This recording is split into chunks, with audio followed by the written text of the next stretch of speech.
What's up, gang? We're back for another Labyrinth / UFC breakdown, full fight card prediction. You're listening to the reigning, defending Mecca 10 champion of this by God world. I finally got it done. Shout out to Mr. Arkansas. Shout out to the whole gang. Right now, we got a decent little card to break down today. It's an 11 fight pay-per-view. You know we're breaking down every fight. You already know what it is. We're jumping straight into it.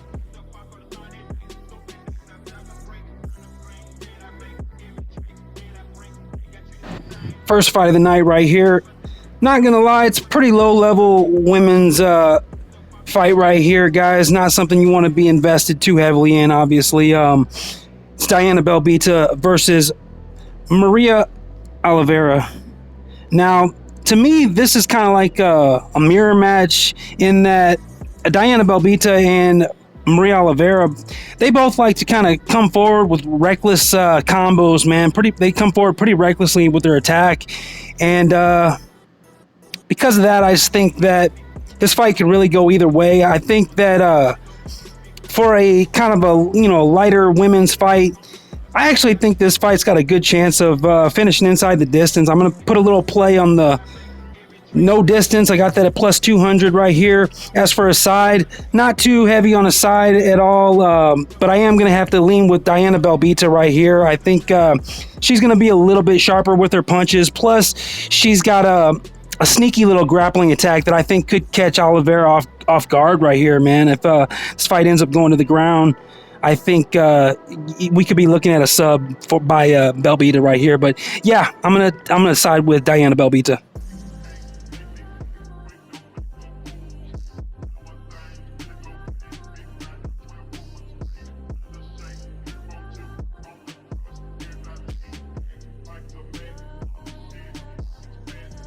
Next up, we got David Dvorak versus Steve Erceg. Steve Erceg is going to be making his debut here. Don't really know too much about the guy, honestly. He didn't really have a whole lot of film that I could find out there on him, but the little tape that I was able to see on him, he just, to me, really didn't look all that good, man. His striking, I don't know, man. His striking defense just left a little bit to be desired, honestly. I think that's going to be a problem coming in here against David Dvorak. I think Erceg's more of a grappler, and I think Dvorak should have him beat in the grappling department, no problem, man, honestly. Not something I'm going to be looking to parlay at all, for sure. I think the line may be a little bit out of control here with the kind of the unknown quantity in Erceg and, David Dvorak just being the that big favorite. It's probably not worth putting in a parlay, but for sure I'm going to have to side with the Undertaker, David Dvorak, in this one. I think he should be able to get this one done. Give me David Dvorak.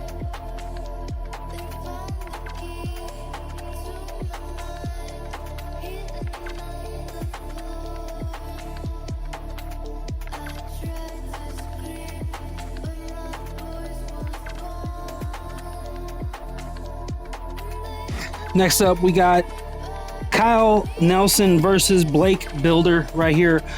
Blake Bilder is coming in here making his return to the octagon. This is going to be his second fight in the UFC.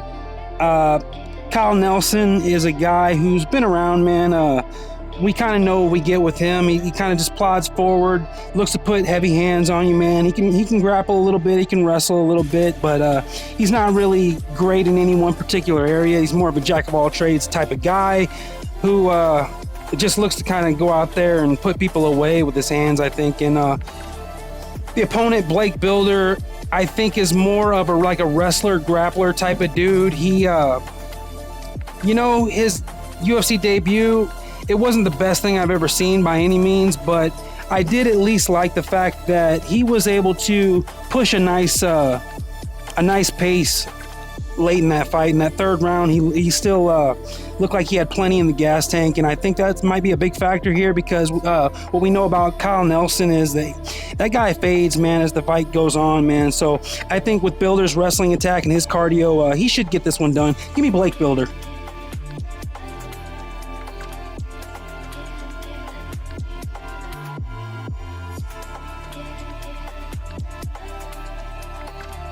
Next fight up, it's Amin Zahabi versus Aorchi Lang.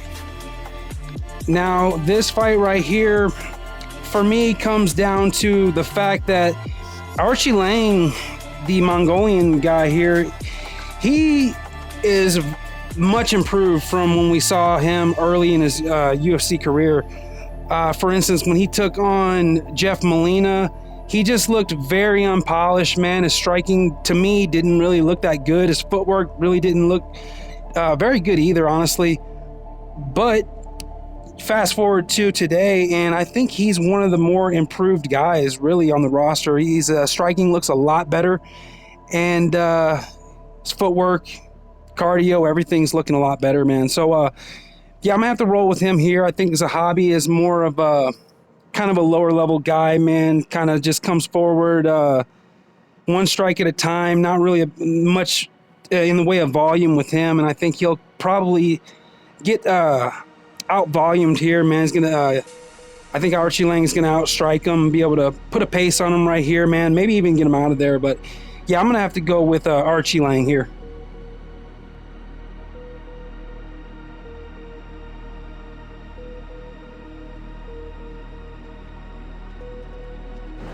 All right, next up, it's Jasmine Jasdavicius versus Miranda Maverick. This fight right here, it's hard to be really confident in either girl in this one, man. I think that Miranda Maverick is a good, solid prospect, man. She's very well-rounded. She can strike, she can wrestle, she keeps a good pace. The opponent is Jasmine Jasdavicius, and I think that with Jasmine, she's mostly a grappler. She's looking to take fights down or at least get into a clinch situation, man, and kind of work her game there. My thing with her is just that I don't know, man. I think she might be able to just outdog Maverick. It's not something that I'm super confident in by any means, but I don't know. I just got a feeling this fight's going to be close, and it's going to be in Canada. If it's going to be close, I like to be on the side of the Canadian here, who's going to be looking to push the pace, looking to kind of push up on Miranda Maverick, really look to crowd her and get her game going, man. So, yeah, definitely not any type of confidence by any means, but I will go with the hometown girl, Jasdavicius here.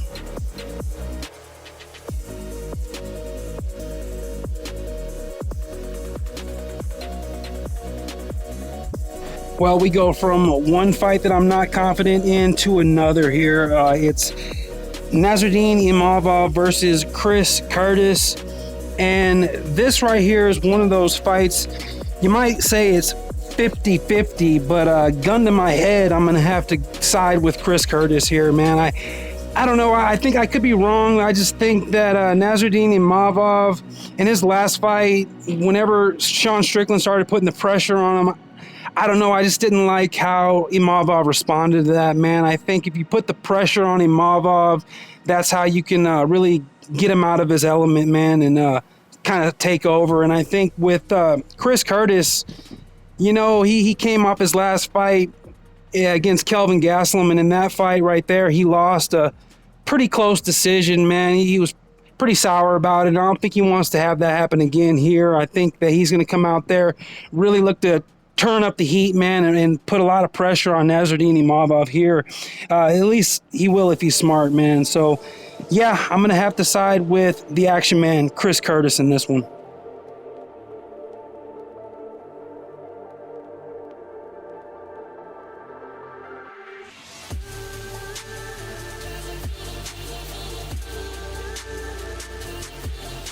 All right, opening up the pay-per-view, we got Eric Anders versus Marc-Andre Barriault.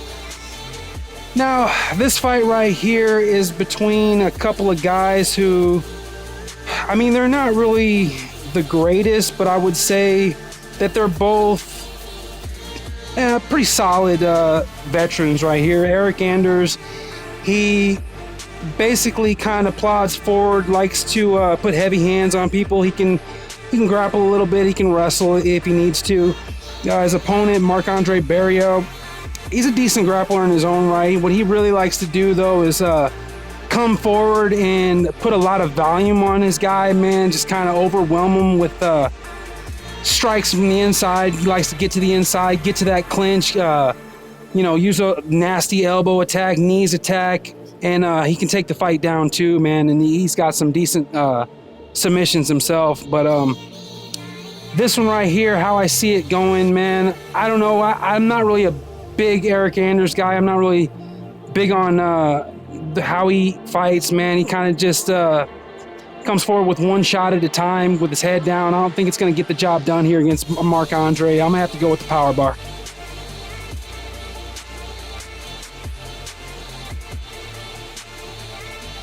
Good matchup up next as Dan Ige takes on Nate the Train Landwehr.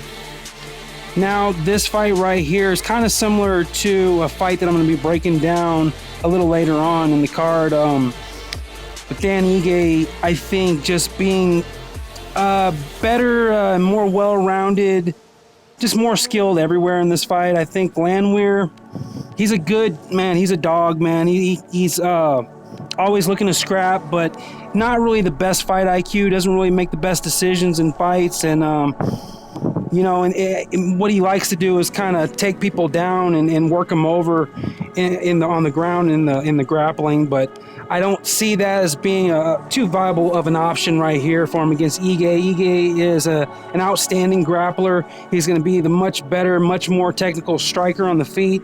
I think Nate could find success if he just pours the pressure on Dan, but I don't know, man. I think Dan's a pretty savvy, pretty solid guy, man. I think he'll be ready for anything that Nate brings, man. I'm gonna have to side with the Hawaiian Dan Ige in this one.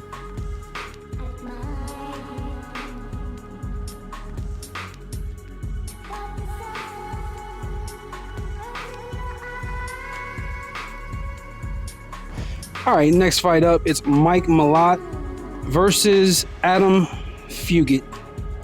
Now, what I know of these two kids right here, man, they're both pretty tough kids right here, honestly. The one thing I notice about Fugit, though, is that he gets hit a little bit too much when he's looking to go for his grappling game.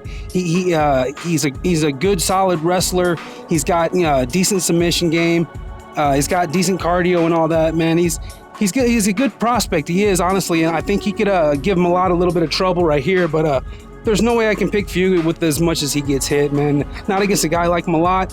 Malott is a little bit too technical, a little bit too precise. He's got big power, man. He's a good athlete, good solid fighter right here, man. So no way I could pick Fugit right here, man. I think it's going to be Malott finding his precise precision striking, man, getting his strikes off, and probably finding the finish on Adam Fugit right here. If Fugit could take him down, then he would definitely have a much better chance. But the way I see this one going is Mike Malott just fending off the takedowns and landing on Fugit, landing on him all day, man, and getting him out of there. Give me Mike Malott.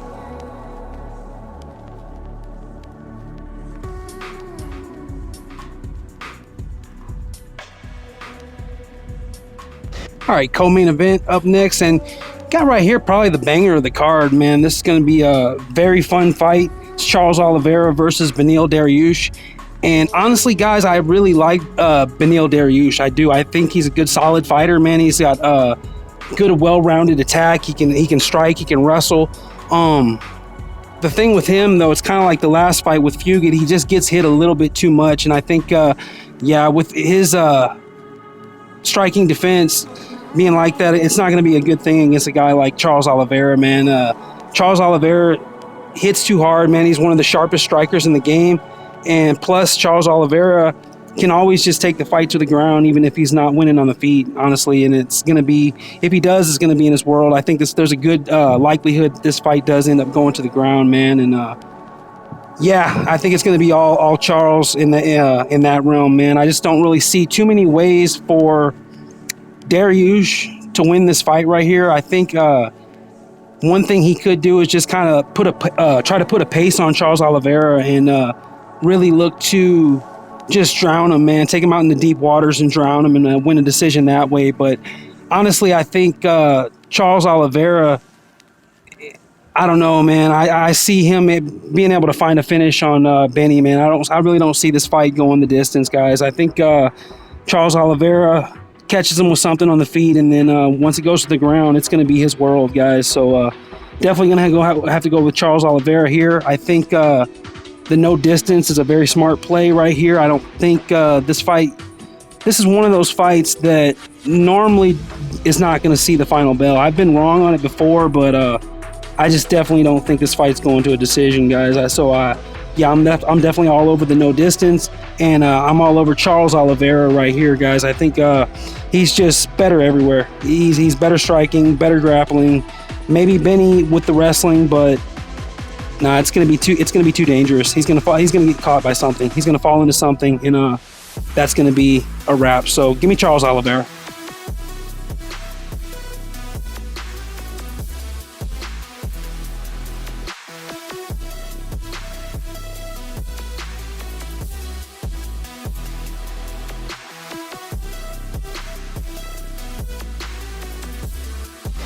Main event time. It's Amanda Nunes versus Irene Aldana. This is actually a pretty sneaky little good main event right here, guys. I think right here you got Amanda Nunes. Of course, she's must-see action all the time. She's one of the greatest fighters in the world today. Probably the most dominant champion in the world today in the UFC. I mean, besides one slip up against Pena, but then she came back against Pena and really just showed a true evolution to her game, man. Added new wrinkles to the offense, just kind of, switching southpaw, switching stances to land, making people miss, making people pay, man. She looked really good, but I do think that she does leave some openings, and Irene Aldana, her opponent, I may be able to exploit some of those openings, honestly, man. She's probably the best boxer in all of female MMA today, honestly. Her footwork is impeccable, and her timing, her technique, it's all there, man. She's got it all. She's got everything you want. And the main thing about Irene Aldana too is that she never stops. She never goes away. So I think, yes, Nunes will take her down in this fight, but at the same time, I think Irene Aldana, she just never quits. She never goes away, man. And I think she'll scramble, look to find submissions, get away, create a scramble, figure out a way to get it back to the feet, and I think she's gonna shock the world right here. Give me Irene Aldana.